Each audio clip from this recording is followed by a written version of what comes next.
Yo, welcome to the wonderful world of Hungry Heath. Now I am not a classically trained chef. What I am is a self-taught home cook. I have studied under several television chefs. I have a PhD from YouTube University and a black belt in Google Food. I love to cook. The only thing I love more than cooking is my wife, the sensational Shelly. Tonight is day 6. Yes. Of the two Krazy Ketos July Chopped challenge. Where all month long they've tasked us with using a new protein. And tonight they chose venison. Well, we went to a local butcher near downtown Houston and we picked up this like a 1 pound package of ground venison. And we're going to use it plus some mushrooms and some beef broth, homemade beef broth we made. And we're going to make Salisbury steaks and mushroom gravy. Now, also though, don't y'all forget, every Friday night, 6:30 Central, we go live for the Friday night feast. We'll cook up an entree, maybe a couple of snacks, show you how to do it, and we'll just sit around and just shoot the breeze with all of our friends. We like to call the Hungry Horde. We kind of nicknamed that segment the Chat and Chew. We hope y'all can join us sometime. Well, enough talking, let's get to cooking. Yeah. Okay, so I got my patties here. I just took that pound of venison and split it into 4 equal patties. So they're each about 4 ounces. Now there's a little bit of butter or grease already in the pan from, he likes to cook the morning breakfast in this, which is just some sausage. There. While she's got that meat cooking, I'm going to be slicing these mushrooms. I'm going to slice them up kind of fine, and then we're going to use that in the gravy. So to season my meat, I'm going to start with our just general blend of salt, pepper, garlic. Liberally put that on there. And it's okay if this goes into the grease. That's going to help with our gravy. And then I have this. It's called Satan's Heat. We got it in Charleston, and it's just a blend of spices, because y'all know we like our spices, even on something like Salisbury steak. And then finally, I have this nice chipotle seasoning. Shout out to Renee on these beautiful glass jars that we're going to start using for all of our spice blends.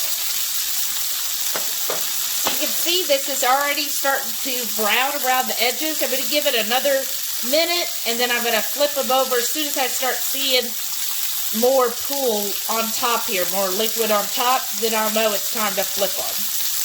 See how there's the liquid, the juice is kind of forming on top?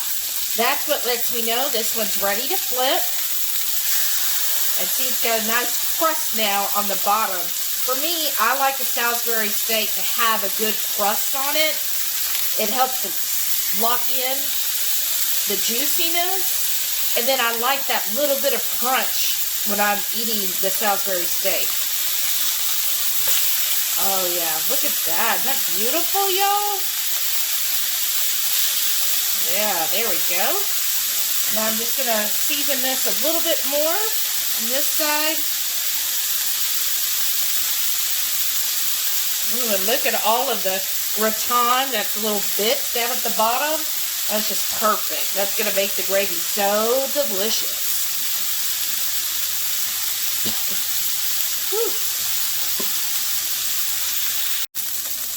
Alright, it's been a couple more minutes. I think these are ready to pull off.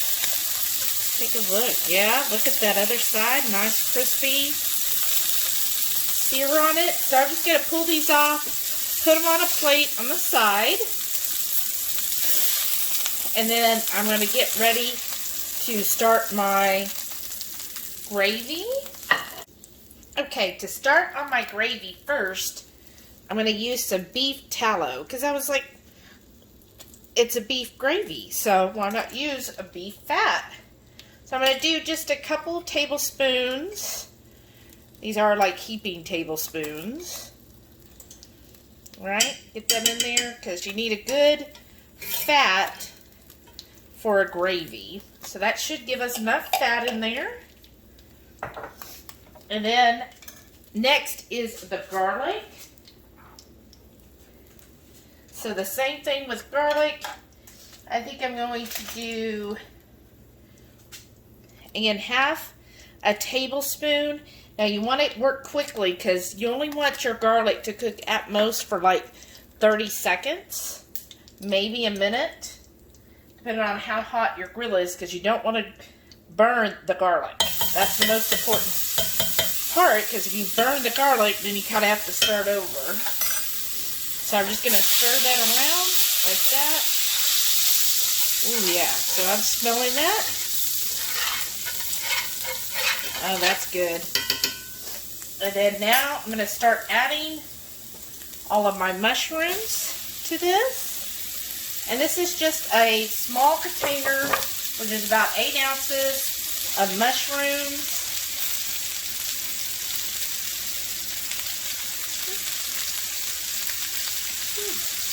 Oh yeah, that smells divine already. Butter or tallow with some garlic. And now the mushrooms, as they cook, they're going to release some liquid. That's going to give you some water. So it might seem like it's drying it up at first, but give it a minute and it will start release their own liquid in here. Y'all. And then plus, what I like about mushrooms, look how nice that cleaned up the pan there. And just keep stirring this constantly. Basically want to coat that fat and all of the mushrooms there. Oh yeah, see how it's nice and coated now? They've all kind of darkened. That's what I wanted. So it's picked up all of the gratin from the patties of the venison. Oh yeah, look at that. That's what you want, that good mix of the gratin that's really building in the flavors there, plus the beef tallow. And see, you know, I start seeing the liquids coming back, being released by all the mushrooms. So I'm going to let that kind of cook for another minute, and then we'll start on the rest of this gravy. My mushrooms are almost cooked there, so I'm going to start adding some more of the salt, pepper, garlic, just a taste. Probably, you know, like a tablespoon. Well in there, because next I'm going to add our homemade beef broth. If you haven't seen the video, definitely go see how we make our beef broth. And I'm just going to pour this in here. That's about a cup right there. Let me do just about a cup and a half, depending on how much gravy you want. I like a lot of gravy. Plus, there's all those mushrooms. So I'm going to let this simmer. As soon as it comes up to a boil, then I'm going to turn down the heat and let it start simmering for about 20 minutes till it really starts to thicken up. Okay, and as soon as I see that start to bubble up, that's what I'm looking for. Okay, see how it's really coming to a rolling boil. I'm going to turn down the heat to like a low heat. And I'm going to let this go for about 20 minutes. I'll check on it every 5 minutes and just stir it around. And once it reduces to what I want for my gravy-like consistency, then I'll know it's done. So we'll leave this here and I'll check back in a few minutes. So it's been about 10 minutes. It's still, as you see, pretty liquidy. It is reducing, but I want to just get it thicker, so I'm going to use xanthan gum. This is the kind we got just at our local grocery store. It's by Bob's Red Mill, and I should only need like a teaspoon of it.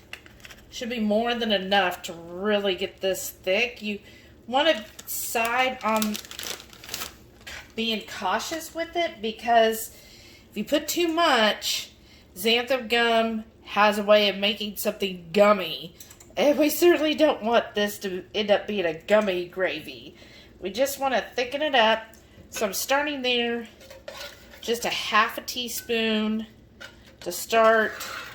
I always like to kind of envision I probably need about a teaspoon, but I'm going to start small and just start incorporating that in, stirring it to make sure it doesn't get too thick on me. Yeah, it's really starting to come together. See, you can see it's already thickening up more than it was. This might even be enough. Let's see. Ooh, yeah. See, that is looking good. Let's see. Yeah, I like that. Actually, I feel like that's the thickness I want. So that was just half a teaspoon. I think that's plenty. And again, you just have to measure, you know, with humidity and all those different things. See what works, but always start slower. And because you could always add more, but it makes it harder to take it away. Yeah, that is perfect. That's exactly the consistency I like for my gravy.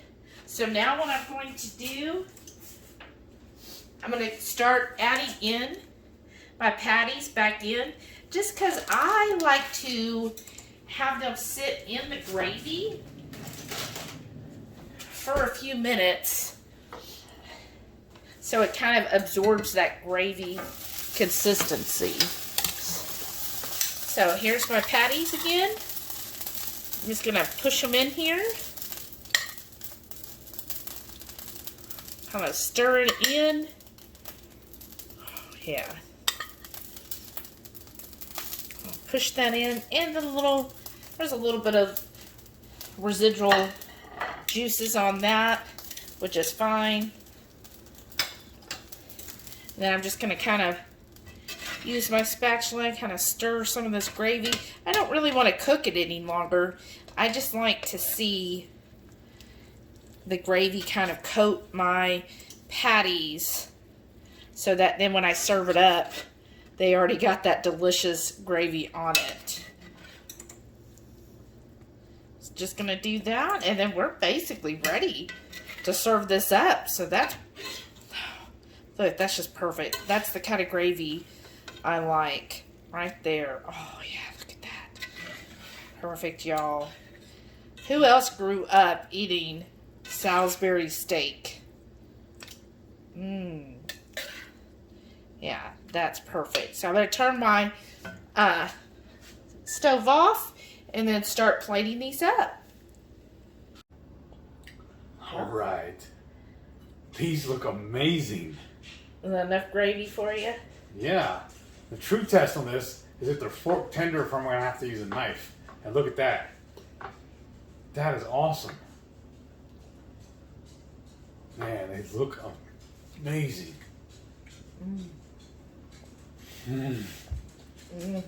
You've done it again, folks. Home run. Is this better than the Hungry Man? Yeah, way better. And did anybody else ever eat those?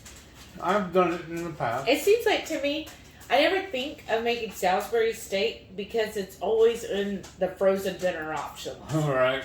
And I used to eat those, like frozen dinners, because, I was trying to, watch what I'm eating. It was healthier that way. It always seemed like the best option to me was a Salisbury steak, because a lot of the others I was like, it just doesn't sound good. Right.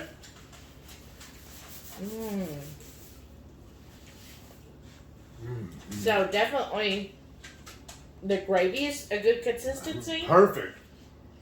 I love all the mushrooms. It's like my favorite thing. You can taste the garlic in this. Yeah, I love and garlic. It does give a beefy flavor. The venison, if y'all haven't tried venison, if you like beef, you'll like venison. You should, anyways. Because anytime I've had venison, if you get past, some people have a problem, they're like, oh, it's a deer, Bambi or whatever. If you get past that, if you just look at it from a health and living sustenance, it's a good red meat. It's lean. And so definitely if you're trying to do the protein sparing stuff, venison's a great option for you because it's a good high lean protein. I actually prefer it to beef. I think it tastes better. Yeah, it's not, if you get it from a good butcher or if you get it from a hunter that knows what they're doing, it does not taste gamey to me at all. It's just a really good flavor, and you cook it any way that you could think of cooking beef. Yeah. Do the same way with venison. Just keep in mind, it's like cooking lean beef because it is so lean. Mm-hmm.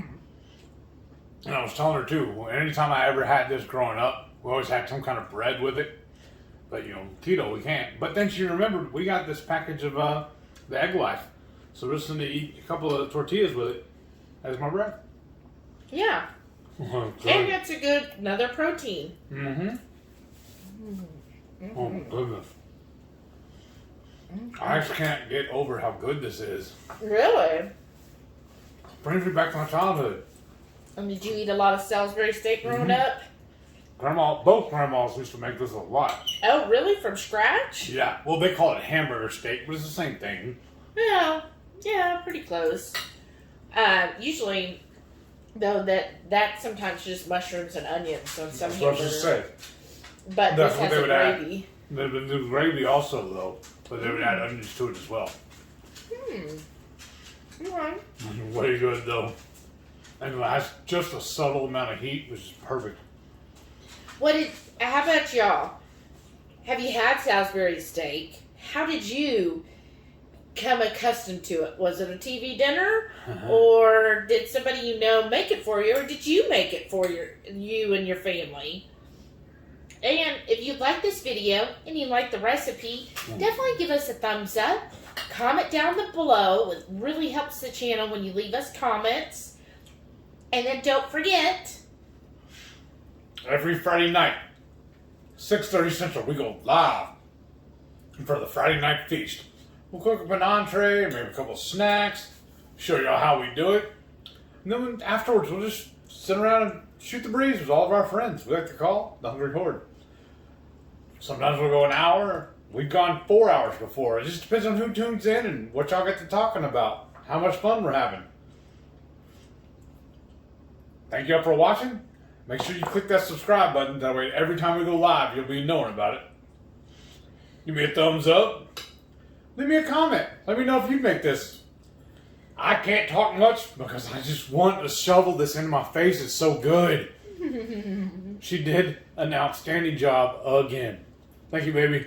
You're welcome, babe. So good. Bye. Look at that.